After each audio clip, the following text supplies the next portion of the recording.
Alrighty, another week of card previews, another card review video. I'm going to break down all the new cards that we saw this week. Before we get going, please hit that subscribe button. And if you're interested in some more content from me, do check out my Patreon as well. All right, so like last time, I'm going to start with the new leaders. There's 3 of them, and then I'm going to go through the preview cards by color, and I'm also kind of going to bundle the lesser cards while spending a little more time on the high value ones. There's going to be less cards in this video than there was in the last one, because last time we got like the whole Spotlight deck preview, and here we're just kind of getting a couple cards a day. So let's get into it. First new leader, Dedra. Miro, aggression, 4-cost villainy. So, when you see 4-cost, you usually think aggro. This ability on the leader side is an action that costs 1, and then you choose an enemy unit, and their controller will either deal 2 damage to it or let you draw a card. It is your opponent's choice what happens here. Effects like this are typically worse than they appear on paper, because giving your opponent agency in what they do means you're always getting the worst of the two, right? Whichever one of these two is going to impact your opponent less is the one that's going to happen. And if they're just establishing board and you're spending resources to do this effect, maybe they just let you draw a card and they'll just keep tempo ahead of you, keep board pressure. If that 2 damage going on a unit was just going to go on a unit that was going to like trade with one of yours anyway, they're not going to care about that 2 damage. They'll just let it soak, make you waste that resource and then trade, right? There's a lot of ways that your opponent can mitigate the effect here. But it's not a bad effect, right? Because both halves of it are a little above rate. So that's something to consider here as well. In this sort of Punisher effect. And by Punisher effect, I mean, opponent gets to make the choice.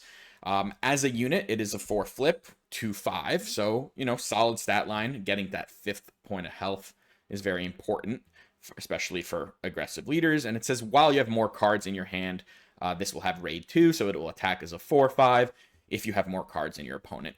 And this, as far as like a unit is decent. How reliably are we going to have more cards in our opponent? Well, part of that comes with the leader ability.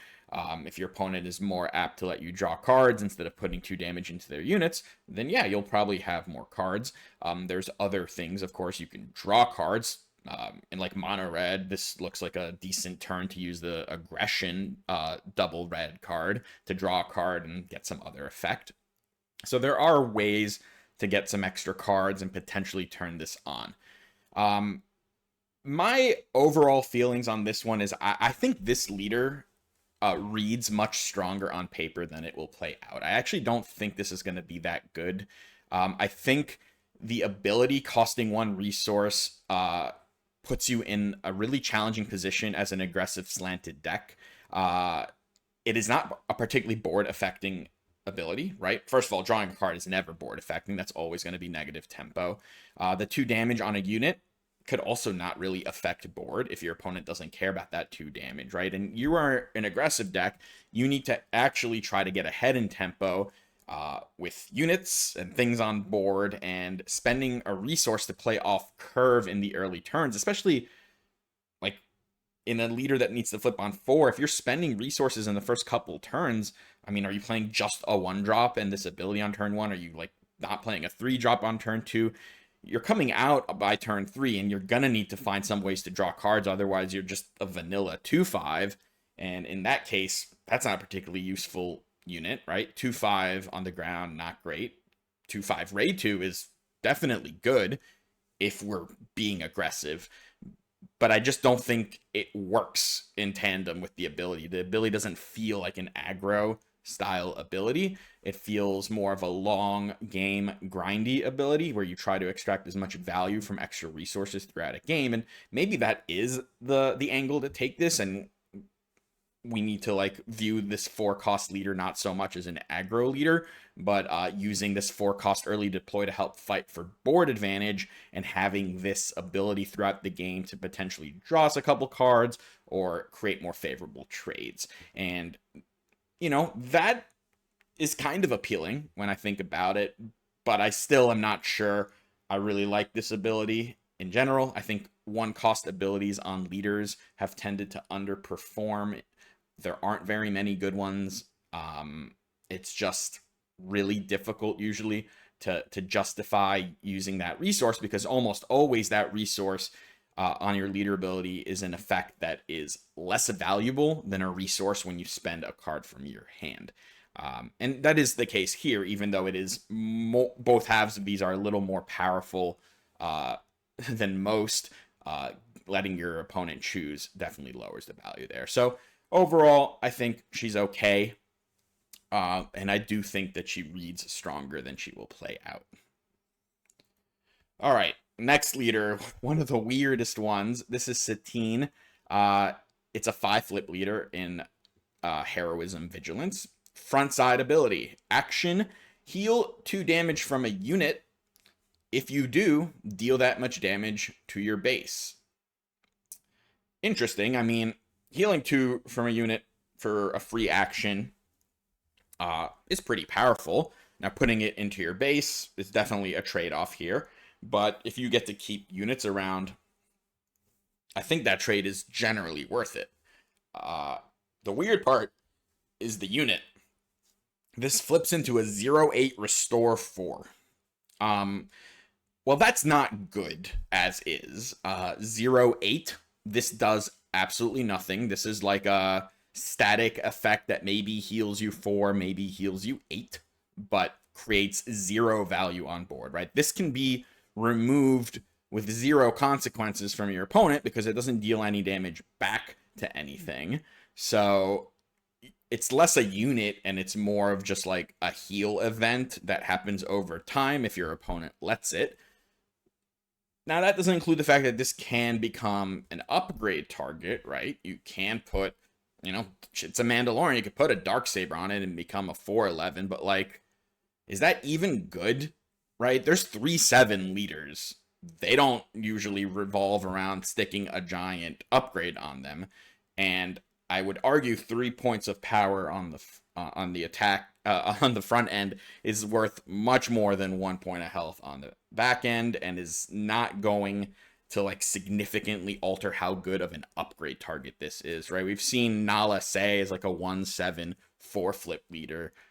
Building your deck around flipping that and sticking a lightsaber on it is not a particularly valid strategy, and I don't think it's going to be a valid strategy here to, try to Voltron up this Satine unit. It has 0 power, so putting an upgrade on it doesn't make it a giant threat. It makes it a regular unit. This has the stat curve here, right? When we see a lot of units have 10 points of stats between attack and defense, this is 8 and 0 and power is often weighted much more heavily than health is in this game. I don't get this unit. Restore 4 is a bunch, but like, it doesn't matter if you're trying to control. Healing 8 is not gonna offset the fact that like your unit didn't kill multiple units, which is often what leaders do in control decks. They trade with units, they fight for the board, they keep you from taking damage. This is just gonna do nothing mostly, I think. It's a very interesting design. It's a pretty strong leader ability. I'm just not yet completely understanding the point of a 0-8 Restore 4, and maybe I'm missing something. I don't think so yet, though. And the last new leader is Slymore, Cunning, Villainy. This is a front leader ability that costs 1. Says if there are 4 or more exhausted units in play, create a spy token, and a spy is a 0-2 raid 2. Now, forget the 4 or more exhausted units. If this said 1 exhaust, make a spy, I think it would be decent. Ish, right? I'm not even sure like how good paying 1 to make a 0-2 would be. Now, you do get units, and being able to just play units without spending cards from your hand is useful, but I mean, we've seen a leader that has a token generating ability, Invader, and that makes a 1/1, and it's free to use, and it does have a different restriction, but this one has a restriction too, right? This isn't just 1 to create a token, it's 1 if there are 4 more exhausted units in play, and that doesn't happen 0% of the time, but I think it happens less than less than I think is going to make this a particularly useful leader ability, especially when the unit we create has 0 power, which means it's very easy to just remove it off the board. All in all, I don't rate this ability particularly highly. You know, we talked about Dedra. 1-cost abilities on leaders need to be pretty pushed in order for them to be good enough, in my opinion. I don't think 1-cost make a 0-2 with other criterias is necessarily good enough. Just don't like the 0 power on these tokens. I don't like revolving my leader ability on like playing poor statted units at the cost of like tempo and resources. Now let's look at the unit. It flips as a 5 on 5. It's a 3/6. It does have Force Imperial official traits. Those are relevant, right? A force trait on a 5 flip. With an on attack, you may deal 2 damage to an exhausted unit. So that's a pretty good on attack. I think it compares similarly to like Talzin's on attack. I think Talzin's is still a little better. -1/-1 on attack, I do think is better than conditional 2 damage. But 2 damage is permanent, and this does like, you know, 2 is more than 1. So it's decent. Losing that 7 point of health is not decent. I don't think this unit leader is particularly great. I think it's fine. This to me looks like a limited leader. I think this will be quite decent actually in limited, primarily because the leader unit is a good limited 5 flip leader, and that's a lot of what you're looking at when you're building like sealed and draft decks. For constructed, I'm not seeing this. All in all 3 of these leaders I think are probably not going to make waves in constructed. Slymore and Dedra could certainly be limited contenders. Satine, I think is even worse in limited than she would be in constructed, if I'm being honest. All right, let's get into the cards. We're going to start with Vigilance. The first card I'm going to talk about here is Bo-Katan. Now, this costs 9, which is a ton, and I don't think this card is amazing, but it was actually probably the best new Vigilance cards I could find. I didn't want to put them all in like the bulk pile, but here's an 8/8 for 9 Vigilance, Heroism. When played, give each enemy unit -3/-3 for this phase, which is a pretty substantial when played effect. You know, it's like a beefed up version of Snoke's effect. It's not permanent, but like it's beefed up. And it says when an enemy unit is defeated, give an experience token to a friendly unit. So it can come down and start, and like maybe some things die and you spread some experience. It's pretty powerful. This can come down. It's just 9 is I think is just too much, if I'm being honest, for a card like this. Now you can look at Han 2, who can make this cost 8. Doesn't immediately make it more appealing. Is it better than Crate Dragon? Like in some situations it would be, like if you need to catch up on board. So like you can't rule that out entirely. I don't think it compares to like Villainy Bomb 9 cost villainy. Like Avenger I think is much better than this is. I don't think this is a complete blank though. There are other ways to cheat it in, like You're My Only Hope. Maybe now there are 2 of them with another Mandalorian. Whatever other cheat cards exist, but I don't know if it's impactful enough when played on 9. Like, will the -3/-3 kill enough units or protect you well enough? It's possible. Not gonna write this off, but I think it'll likely be kind of fringe at best. And then we've got the rest of the Vigilance cards, which I don't have much to say about these. You got a 2/3 Restore 2 in Vigilance. Heroism. That's like, I mean, that's back in the day, maybe it would have been okay, but we've seen the power level of 2 drops rise well past the Chandrilan sponsor. You got Coronet here. It's a 5-cost 4/6 Restore 1 that gives each other friendly unit Restore 1. This is not a bad card per se. It's just a little clunky and slow. I could see in some situations where you might be able to get enough value off of this ability, giving all of your units Restore, but it is still mostly a do-nothing that costs 5, and those tend to not see much play. And then, unfortunately, a pretty weak Legendary, which is going to be kind of par for the course today. But we got Kylo Ren's Command Shuttle. This is a 3/5 for 4 in Vigilance. Villainy, like, sure, it's not great stats in space, and it says each friendly ground unit with Sentinel gets +0/+2. I would have liked for this to at least buff other space unit Sentinels too, maybe even have Sentinel itself, but Yeah, it's like, what, are you hoping to like curve out a Sentinel the turn before, and then your opponent didn't interact with it early enough, and then you can play this like very slow, sort of do nothing 4-cost ship. I mean, there's just like on rate, if you look at this compared to like Krennic's Shuttle, which is a 3/4 shielded unit that can steal a shield or an experience when you play it and undefeated. Like that card just seems better in almost every situation, other than like really fringy cases where you've like amassed a Sentinel that your opponent couldn't interact with for a turn, and then you were able to play this, and then somehow that 2 health like broke their ability to interact for another turn. I just think that's very unlikely. Yes, I know Kylo himself has Sentinel. You're not playing this on the Kylo flip turn because you're spending all your resources when you flip Kylo anyway. If you've somehow played this the turn before you flip, then great. I guess you played an absolute do nothing, and your opponent somehow didn't capitalize on that. This, to me, it's a really cool looking card. I don't like the legendaries being so weak. But it continues. All right, here we got only one command card this week, so this would have definitely been in the bulk pile, but it's the only one, so it gets a big spotlight here. The Primor Personal Carrier is a 6/6 for 8 in command villainy, has Overwhelm. It says when played, give this unit an experience token for each ground unit you control. I don't know, even if you have like 3 or 4 ground units and this is a 10/10 for 8, it still wouldn't be any good because it doesn't do anything. It's an 8 cost. Skip it. All right. Now we're getting into some spice because Aggression got some of the best cards this week, and Top of the Summit is almost assuredly the best one we saw. This is what I'd like to see more of the plot cards look like. We got a 5-cost Aggression card that says deal 3 damage to each damaged unit, and it has plot.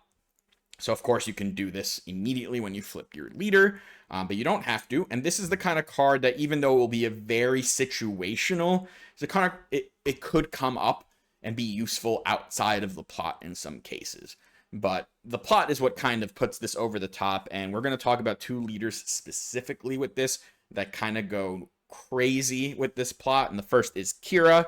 Now, you're giving up green to do this, but with Kira, this card reads deal 6 to every unit in play, make a 7/1.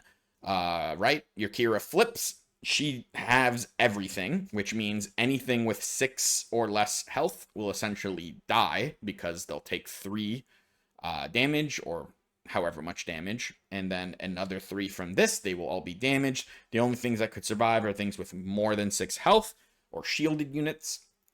But yeah, that, and then of course your Kira's around, right? Becomes a 7/1. She hurts herself. If you've wiped the board, now you're just sitting there with a 7/1. What is your opponent supposed to do with no units in play? That seems like a pretty substantial power boost to someone trying to play Kira red. It might actually make you look at moving away from green because this sort of replaces the overwhelming barrage turn in Kira. This happens with no room for your opponent to interact because of the plot mechanic. That's incredibly potent. And the second place would be with Boba from Jump to Lightspeed, who also has a flip effect that deals damage. In his case, it wouldn't be dual-sided, right? In Kira, you do also wipe your own board, so that's something to consider. With Boba, you can spread that 4 damage as you want, and then every place you put 1 damage, it's another 3 from this card, right? And it also kind of circumvents the flip into barrage thing, right? There's no room to interact there. And this, of course, even in Boba, might be better than in Kira, because Boba's spreading a lot of indirect damage throughout the game, which means there's going to be more damaged units sitting around. You might be able to get value out of this card without the plot a decent amount of time in a Boba deck. And might even build a little more towards a controlling style Boba deck. In other builds, probably less impactful, although there are like pinging leaders like Padme, Cad Bane, right? The leaders that might be putting some damage on units before they flip, and then they could get some value out of this. It might not be as core to their strategy as something like Kira and Boba, who like do like have the flip effect kind of turbocharge this, but there might be some other decks that can utilize a card like this even outside of those leaders. So this is a really cool plot card, and hopefully we get a few more like it. All right. Next is Charged with Treason, and this is a 4-cost aggression event. It says you may disclose double aggression, so 2 aggression symbols from your hand. If you do, deal 5 damage to a unit. Now, I don't think this card is great. 4 to deal 5, forget the disclose part of this, would be a little below rate, right? That's sort of like Takedown. Takedown is 4 to defeat a unit with 5 or less health. Takedown, of course, goes through shields, but this does permanent damage. So, like, you can call that a wash if you want, but Takedown is not a fantastic removal card, to be honest. And the fact that this has a condition to it certainly weakens it. I would have liked to see these disclosed cards in general. We're going to see another one later. Had been designed a little differently, actually, where like you get a weak effect if you don't disclose, and then the disclose like charges it up. Like maybe if this was a 4-cost, deal 4, if you disclose, deal 6. That could have been, I think, a little more pushed for the mechanic. As it stands, unfortunately, you are going to have situations where this is a complete dead card in your hand, unless you're playing like a mono red deck or a deck that is primarily red. And 4 to deal 5 isn't great. But I will say, like, we saw the Padme leader, and with a deck like that, with Padme, this actually is 4 deal 6, because it would turn on her ability. You would have to do the 5 damage first. You can't do Padme's 1 damage to, like, knock off a shield, and then this 5. It works similarly to, like, McClunky with Cad Bane. You have to resolve the whole event first. But you do get to do 6 damage directly to something for 4, and that's actually decent. I think that 6th damage is actually really important for a card like this. It means all of a sudden you might be able to trade up with your removal as opposed to basically always trading down. So Charged with Treason looks interesting. If we see more leaders that have like payoffs for going into disclose, then this might become even better. But for now, I mostly wanted to shout it out because of the Padme interaction. And then we have Arinda Price, and it's a 4/4 villainy aggression unit for 4. When defeated, you may defeat another friendly unit if you do deal 4 damage to each enemy base. You know, it's not great, but you don't want to sleep on an effect that like just completely like shoots missiles at your opponent's base. Like this isn't K2 who just dies and deals 3, right? You have to sacrifice another unit when you do this.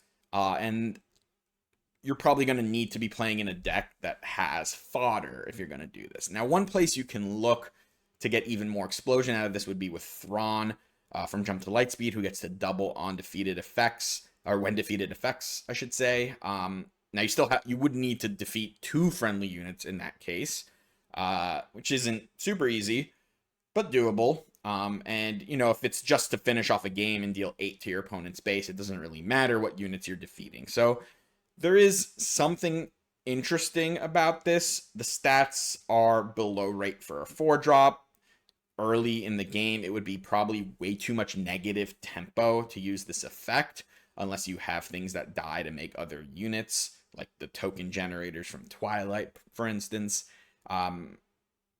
But it's like worth maybe building around. It's at least something to check out, right? It's hard to really gauge this without like actually putting it in a deck, especially like a Thrawn deck, and seeing what kind of happens if real world scenarios occur where you can trigger this routinely, get that double trigger, and like finish off games that way, like a burn style deck. But it's an interesting text box for sure. And now we have a couple cards that I'm not like super thrilled about, but Fulminatrix is not terrible. It's an 8-cost 9/7 that says when played and on attack, you may deal 4 damage to a ground unit. Now this it like fills the exact same spot as like Devastator does in Red Villainy, right? Devastator's a 9/6, but does the 4 damage, and you can spread it out. And you can also deal damage to base, which is a very important part of Devastator's functionality.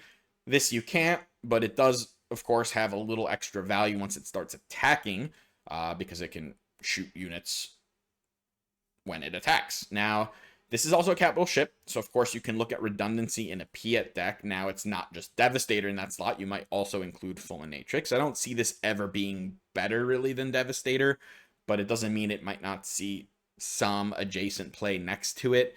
You know, once you're attacking with your 9/7s, that extra on attack effect is usually not going to be the thing that makes or breaks the interaction. It of course would be a decent card to like ambush out if you have like timely intervention or something else that gives ambush, Admiral Piet for instance. But overall, it's decent. It's just filling a very similar role to a card that's mostly better than it. And the last one here in red, it's not over yet. It says it's a 2-cost event in aggression. You may ready a unit that didn't attack or enter play this phase. Create a spy token. So if it didn't attack or enter play, then how did it become exhausted in the first place? That would mean some units that have like exhaust effects that aren't attacking, right? Things that make resources, things that like ping damage at something, stuff like that, right? That's pretty fringe. There's not a lot of that going around. You get the spy token as an extra buff there, but currently I think this absolutely doesn't do much that's important. But if we see a lot of units and like a strategy that's revolved around units using effects rather than units attacking, then maybe you can look at including it. All right, Cunning. I didn't really have any specific cards here to highlight, unfortunately. Tala Durith is a 3/3 that says each other friendly unit gains hidden, and it has plot. That's fine. I get the gimmick that is you flip your leader, you plot this out, your leader becomes hidden, but you just spent 3 resources on a 3/3, which is now significantly below rate, like not even close to rate anymore. And they can still kill this unit. And then your leader won't have the hidden. And like, how important is it for leaders to have hidden in the first place? There's not a lot of situations where that matters too much, especially with the leaders that see a ton of play. It's not like most of them are getting one shot by units on board. But, you know, this card's not a total whiff. Certainly in maybe like more aggressive decks, you can think about it. But then if, again, you're using most of your resources on the plot turn to play a below rate unit, is that really worth it? Like, would we rather play this, or for instance, we saw some upgrades with plot in the last review that just buff your leader? Would that potentially just be better than spending your resources to give that leader hidden? I'm not sure. I don't think this one's great. Mandalorian is an 8-cost 6/8 with ambush. It says when this unit attacks and defeats a unit, you may choose an enemy non-leader unit. This unit captures it. 8 cost for 6 powers on an ambush is just not cutting it for me. I get that like it kind of could 2 for 1, but it's going to be wounded by the time that happens. That capture won't be permanent. I just think like the 7s we see, like Han, Qui-Gon, Enfys Nest, Fennec, I think they're just all better than this. They can hit harder. They create more permanent board advantage when they get going. This costing 8, I think, just knocks it well below the power level necessary. Sinara San, another legendary. I did warn you about this, but this is a 7/7 hidden in Cunning, and that's about the only important part on it, because it says on attack, for each friendly unit, ready a friendly resource. We just mentioned all the 7 drops, right, that are good, that have like immediate giant board impacting effects. This not only doesn't have an immediate effect on the game, but even its on attack doesn't do anything. If it's the first thing you do next turn, you have to actually spend resources first to get this on attack to trigger and ready anything. So yeah, if you have ambush with this, there's some world where you ready a couple resources, and is that good? Still probably not. Its main functionality does look to be it's a 7 power unit that comes into play hidden, that can maybe like put your opponent in check, but there's just like way better big units to play. I'm not sure this is where we want to go. It looks like a pretty weak legendary to me, unfortunately. No One Ever Knew is a 2-cost villainy Cunning event. It says for each friendly official unit, exhaust an enemy unit. Uh, it's a lot of build around. I mean, you have to compare these to like other mass exhaust effects like outmaneuver and things like that. This has like more restriction built into it. You really can only play this in a full official deck. Would you rather ever play this over or like no good to me dead? I don't know. It is a trick, which means something like Jabba can search it up, but I don't think it's great. Here we got Trade Federation Delegates. This is mostly a draft common, but it's a 3/4 for 5. That says when played, create 2 spy tokens. Decent card in draft, most likely. And then we have another Disclose card here. It's a 2-cost event. Here you need to disclose yellow, yellow, and if you do, you look at your opponent's hand and discard a unit from it. I almost liked it, and then it says only a unit from it. This could have just been any card in the opponent's hand. You're paying the cost to disclose. I don't know why it needed to be further nerfed, right? This is another one where I said earlier, right? I wish the disclose was like a buff up to a normal effect. Maybe for 2, this would choose a unit, and then if you disclose yellow, yellow, you can choose any card instead. And in this case, I just don't think it's better than like discard effects we've seen. I mean, of course, it's not anywhere near as good as Spark of Rebellion, so hero decks would almost certainly not look into this. Maybe, again, with Padme, because you get a damage dealt with this effect. But, yeah, like, units are the core interaction, and the majority of decks play a bunch of units, so you're unlikely to miss very often, but I don't think the extra restriction was necessary. All right, and we only have 2 from the Heroism Villainy neutral pile, and we've got Grassroots Resistance. 4-cost, deal 3 to your unit, heal 3 from your base. It's not good enough. It's like 1 to too expensive, most likely.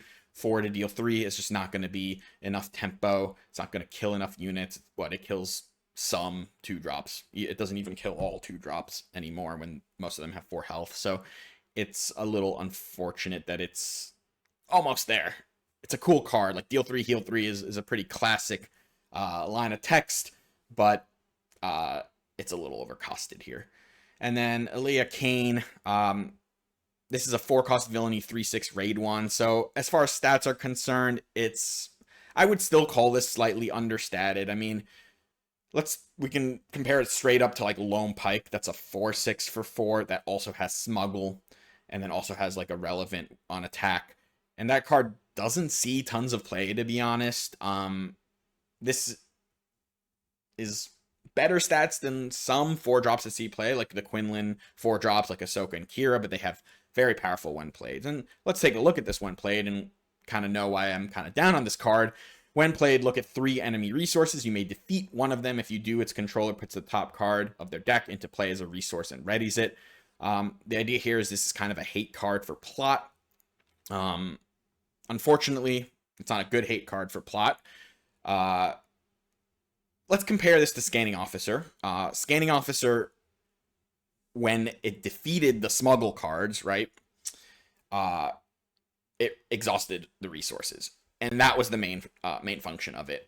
It was never about blowing up your opponent's smuggle cards. That wasn't the important part, because remember, your opponent isn't spending resources on those cards, so just messing with their smuggle in their row was not the main thing we wanted with Scanning Officer. It was about bricking your opponent's turn by exhausting resources, and even then, Scanning Officer was incredibly fringe, even in a format where Han Yellow was the best deck and had smuggles everywhere. But at least the card only costed 2, and could really blow up your opponent's turn if you hit smuggle cards. And here, you hit the plot card, and your opponent just shrugs and says, I guess I'll play something else, because it didn't affect the resources. This doesn't actually affect the game very much.